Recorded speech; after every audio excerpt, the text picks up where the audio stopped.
Good evening, and thank you for joining me this evening. My name is Tyler Campbell. I had these note cards prepared, but it shows everything is reverse on my webcam, so I will just be using them as reference notes. Today I'm going to talk to you about a type of brain cancer called glioblastoma. It is the most deadly kind of brain cancer that we know of, and the average life expectancy rate when you're diagnosed with the glioblastoma is about 12 months.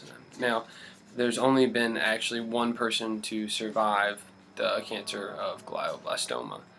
She was a mother in North Carolina by the name of Stacy, and she beat all the odds, as it were, because there was a 0% survival rate so far, and she made it. She put one in the favor of humanity.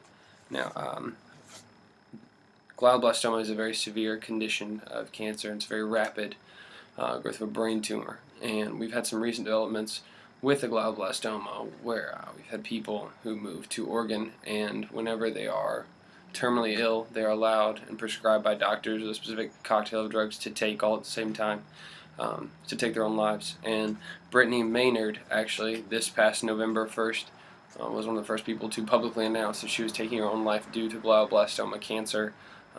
Because of her increased migraines and her pain, and she felt that her quality of life due to the glioblastoma would diminish so severely that she would rather take her own life than have her loved ones see her go in a very painful manner. Now I'm going to tell you a story. A couple of my good friends, Christina Turnbull, a graduate of Southeastern, met a man by the name of Carmine Vozza, and at the end of her senior year, Christina got married to Carmine, and they were married for a year and a couple months before they had their first child by the name of Roma May Vozza, and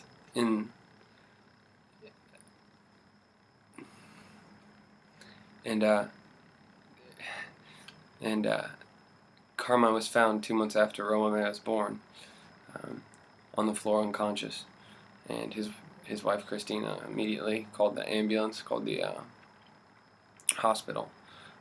Now, Carmine had suffered a seizure the day before this occurred. The catatonic state occurred, and he went to the neurologist, and unfortunately the neurologist was unable to identify any anomalies and told Carmine that he was just fine, which is become apparent to be very blatantly wrong. But Carmine was on life support for less than 24 hours when he was diagnosed with a glioblastoma brain tumor in stage 4 cancer in a place where it had just grown to be effective in a negative way against his mind, essentially, and he passed away. The family didn't have to remove life support or anything. His brain ceased to function after a certain amount of time. Now, I'm telling you all this first to inform you about this type of cancer. It's not to scare you or to make you fear cancer or fear death or anything of that nature, but just so that you're more informed and aware of glioblastoma as a medical issue. And secondly, to ask you to donate to Christina and Roma May Vozza, the wife and the daughter of Carmine, who passed away 2.5 weeks ago, actually, today. And they have a very special fund called GoFundMe, and it's the Vozza Family Fund on the GoFundMe website, and they've reached $72,500 of funding just from people who decided to donate out of $100,000. That is their end goal, and this is just for funeral costs and for a fund to help support Christina and Roma May as they kind of cope with this.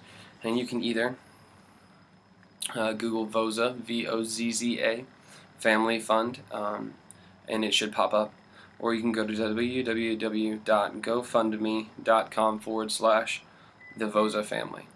And that is all I have for you today, and I hope that you have learned something about glioblastoma, and I hope that you are willing to go fund Christina and Roma May as they continue to struggle with the loss of such a wonderful husband and a good friend of mine.